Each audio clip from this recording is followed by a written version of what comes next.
Good Tuesday evening to you. It is Tuesday, January 2nd, 2018. Happy New Year's. This is my 2-week post-op video. Today was my first day back at work. I'm actually going into the office. I still have some pain under my rib, my upper left quadrant, my rib where the main incision was. Still some pain there, especially when I move, bend over, walk too quick, make quick turns, getting in and out the car, slouching. Still a lot of pain in that area. I go for my checkup. I go for my checkup on Friday with my bariatric surgeon, and hopefully he will give me the okay to move on to pureed foods. I have started the liquid diet post-op. Sucks. It sucked pre-op too. And what I've started doing is adding in liquefied fruits and vegetables. Now the fruits, they have to be lower carb, very minimal sugars. Of course, sugar. Can't talk today. Of course, fruits have their own sugars, so you have to watch out for the sugars and the carbs in fruit. And berries are perfect options for smoothies. And then also greens. I got some collards, or I had some frozen collards on hand. So I blended maybe a half cup of collards with a half a cup of berries with just some filtered water, and I threw in an unflavored scoop of protein. And I've been drinking that because the diet is really void of nutrition. And it's not meant to be that way. Well, I guess it is. No, I don't think they mean it to be that way. But the key thing is you have to allow your staple line to heal. And be careful with your pouch so they don't allow, whole vegetables and things like that. Everything has to be liquefied with no chunks. Well, with that comes a lot of sodium-laden broths and just overall processed food, chemicals, so many ingredients that just aren't natural ingredients. So my body was feeling really shitty maybe for the first week. And then earlier this week, or not even earlier this week since it's Tuesday, late last week, probably about day 12 of my post-op, not day 12, that's 2 days ago, day 10 of my post-op probably, I started blending and liquefying fresh vegetables and fruits. Then I also started making my own soups. So I made my own chicken broth, chicken stock to make soups out of. I made some liquefied sweet potato soup, liquefied split pea soup. I just needed nutrients because even before weight loss surgery, or even before I started on this path, my diet was still, it just needed refining. Volume was a huge issue. But when the dietitian looked at my meals, I still have a lot of vegetables. We were going pescatarian. So we didn't have a lot of the red meat to cut out. We didn't have, our biggest issue was fast food and eating that throughout the week just because we're tired. I work sometimes 12, 14-hour days. And so coming home, if food isn't already ready, I want something quick. And we haven't been into our meal prepping lately just because things have gotten really hectic. And so you can't outwork, out-eat, out-meal plan bad diet or a bad binge. So me eating beautiful breakfasts, beautiful lunch, awesome snacks, perfect balanced nutrition doesn't make up for the fact that on 2-3 days out of the week, I binge and take in, 1,000, 2,000 calories. I still have binge eating disorder. And then on top of that, grabbing fast food here on a Saturday, fast food here on a Saturday, on a Sunday. So there really is, you can't really, you can't balance that out. You can't, eating healthy, unless the majority of your diet is healthy, you're going to gain weight. So, and that's what happened, which I've maintained my weight 497 for a year. I may go up a little, and go down a little, but I never broke that 490, 485 mark, and kept it there. So my body was used to eating what I ate or my caloric intake, my body was almost at like an equilibrium because I wasn't gaining, I wasn't losing. I was eating the same amount of calories every day to maintain my weight. I was eating for the weight line that I was at, or, the weight that I was at of 500, 495 pound person. So I let my doctor know that I have a background in public health. I have a master's in public health. I also have experience working with integrative health, natural health, whole health foods. And I know the connection between nutrition and illness and disease. Almost everybody does. So for me, I needed to up my nutrition. Within whatever their plan was, I wanted to stay within their plan, but I also wanted to improve my own nutrition. So I let them know that I was going to start adding in those pureed soups or the liquid soups, and then the smoothies, which is just fruit, water, vegetables, and protein.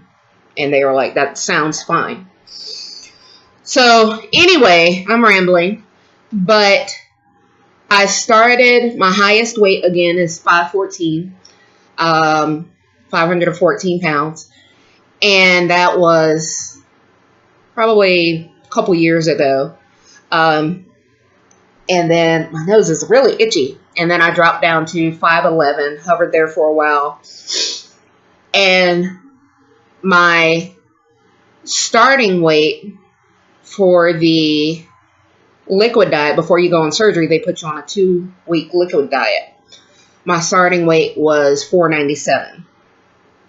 And which is about what I usually am. I didn't really lose the weight that I lost pre-op before the liquid diet came right back because I can't lose weight on my own. So I started at 497. When I got to surgery 2 weeks later, it was down to 475. And then I started, after I left surgery, your weight goes up just because you're full of fluids. They want to keep you hydrated. And then consistently, ever since I've been staying hydrated and getting more nutrition, my weight's been coming off. So 2 weeks after surgery, I just weighed myself. On surgery, I was 475. 2 weeks after surgery, today's my 2-week anniversary, I am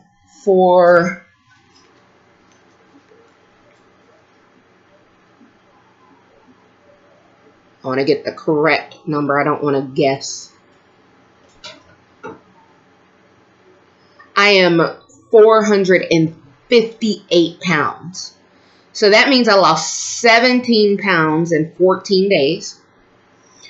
And I've lost 39 pounds in less than a month, from the 497 on December 6th to the 458 today, January 2nd. So total loss is 39 pounds since the start of pre-op diet. That's awesome. I never saw the 450s. When I was in my early 20s, when I started packing on my weight really, my lowest adult weight was around 380 something. I blew right past the 450s. Next time I got on a scale, I was around 380, 390 in my early 20s. And the next time I got on a scale, probably a year or two later, I was 500 pounds. So I'm just speechless that I'm in the 450s, because before I would, first of all, I have so many things stacked against me. So you have this scale. Well, here's me trying to work out on my own, eating right, working out, moving more. Well, you also have on this side, I have polycystic ovarian syndrome, which completely throws your hormones out of whack and makes it difficult to lose weight. Then I have, I take probably 8 meds that lead to water retention, weight gain. And then add in the severe back pain that I have, just the overall pain from carrying around this much weight on my frame for decades and not being able to do much unless I'm in the water. And then just poor, not knowing how to manage the emotions, having an eating disorder where it shifts from binge eating to bulimia, and not having the support that I needed, not being able to access therapists, not being able to go to support groups. I didn't have that knowledge back then. Add in working, gosh, I was working 60, 70 hours a week, still going to school, still working, and still working out, but stress. Add in sleep apnea, which makes it, you cannot lose weight if you are always tired and you're not getting sleep. So the scales were completely, the odds were stacked against me. And it would take me an insane amount of work just to lose, 10, 20 pounds. It would take me months. And when you have 300 pounds to lose, you get discouraged and you give up. So the most I would lose is 10, 20, maybe max of 30 pounds. No, the most I've lost was in 2015 when I lost 50 pounds. But even then, I don't think it was 50 pounds. No, it wasn't 50 pounds. Because even then I was still in the 460s, high 460s. So when you lose 20, 30 pounds and everybody else is like, oh, that's awesome. Well, that's awesome for them because they don't have 300 pounds to lose. So 30, 300, you get discouraged and you give up. And it's just nice to finally have almost like a level playing field. And I can get out and do more. I can get out and walk. I actually like walking. I loved being active. And I couldn't do that because of where I put my body. I got here by myself. Nobody else got me to this weight. I did it to myself. And you get so far and you get so deep into the shit and you're like, how do I get out? And you get yourself stuck and you can't get out. You can't get out without, you dig yourself so deep in the hole that you can't climb out without somebody giving you a hand. And to me, this is that hand reaching down to help me. And now actually seeing movement, I'm excited to see where it goes. I'm excited to see my husband go through it. He's going through it with me. He's been my biggest supporter, my champion, my cheerleader. I love you, babe. I love you. Oh, no. Like, he's been my heroes. You my heroes. You my dark chocolate hero. Like, it's awesome. I'm just excited. And I'm excited to see where I am 2 weeks from now, where I am a month from now. And I am fighting back tears because I think of my mother was 550 pounds when she died. And I wish she had this option then, because she would still be here. She couldn't get weight loss surgery. They didn't have the ability to operate on someone her size. My nose is like insanely itchy. They couldn't operate on someone her size. And like seeing her body break down. And she was only 44 when she went into the hospital. And then at 40, she went in a couple days before her 45th birthday. 2 weeks before her 45th birthday. And she couldn't fit into one of the machines. She had some stomach issues. And they had to do a surgery. And it was just supposed to be a minor routine surgery. And she wasn't healing right. And because she couldn't fit into the machines, the CT, I think it was a CT machine. They couldn't see what was going on inside of her. So they had to open her up again. And the constant going in and seeing what's going on, she never recovered. And she got sepsis. Her body started to turn to acid. I saw like just lumps of acid on her body. She never recovered. And they had to keep her comatose pretty much, in a medically induced coma ever since the surgery. And by the second week, they said she's not going to recover. We could either take her off of life support, or we could just let her die the painful death that she would die. They would keep her comfortable with meds, but the acid would be the sepsis in her. It was literally almost turning her body to acid. So we waited until her 45th birthday, which was just a couple days after they let us know, and probably 2 weeks after her surgery. And we had to take her off life support. And I watched her die. I watched her body go through the motions of dying. And none of that would have happened if she could have this surgery. And again, she was only 45. And I was still young. I needed a mom. So I saw her struggle her whole life. It wasn't the way to live.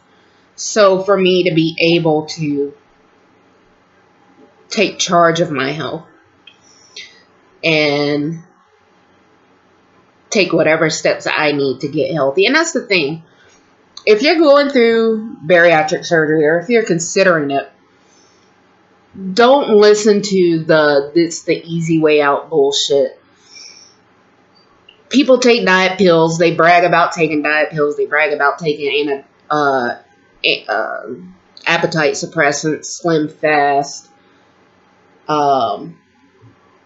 B12 shots, all of that. If there is a way for you to improve your health, people are going to try it. The diet industry is one of the most lucrative businesses to get into. And there's a reason why, because there's a huge market for it. People will judge you no matter what. People judge me at 500 pounds. They judge me for not losing weight. And then they judge me for choosing the way that I want to lose weight. Don't let that get into your head. People will have their opinions of you either way. You will never please everybody. In my mind,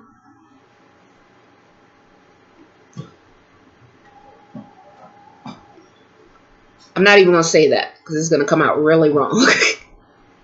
But pretty much for the most part, I don't care about people's opinions because I've dealt with that my whole life. And you have to get to the point where their opinions go in one ear and out the other, or go right over your head. They don't affect you. They can't affect you. People's opinions don't affect me. I've been laughed at, mocked at, publicly humiliated, had people taking pictures of me. People just treating you as you're not human. And obesity is still one of the most accepted forms of discrimination. And it's okay to laugh at a fat person. It's okay to poke fun at them, make jokes. It's, in people's mind, they deserve it. It's bullshit. But most people are. I have cursed so much in this video. I am so sorry, guys. But in people's minds, you're not equal to them. In my eyes, I see everybody as equal. I am no better than anybody else. I am no lesser than anybody else. You be the CEO of a company. I still see you as an equal to me because we are both human beings. And you treat people with that same respect. And a lot of people don't do that. So people will think they're better than you because they worked out the hard way, got up every day, did this, did that. Well, that's awesome. You did your part too. You made a decision. And you stand by that decision because getting weight loss surgery is not easy. Not easy at all.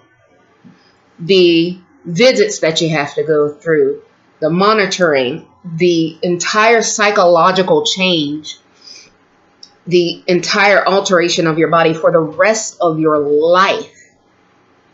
People can't even go to the gym every day for a week or two. You're making changes for the next 30, 40, 50, 60, 70 years of your life. That is hard work. You made the decision to better your life, and hopefully you made it for you. And that's all that matters. So please stop listening to the whole, it's the easy way out. Oh, you cheated. You know what? I got my life back. Or I'm getting my life back. Why do you care? How about you worry about your life and not mine? Think like that.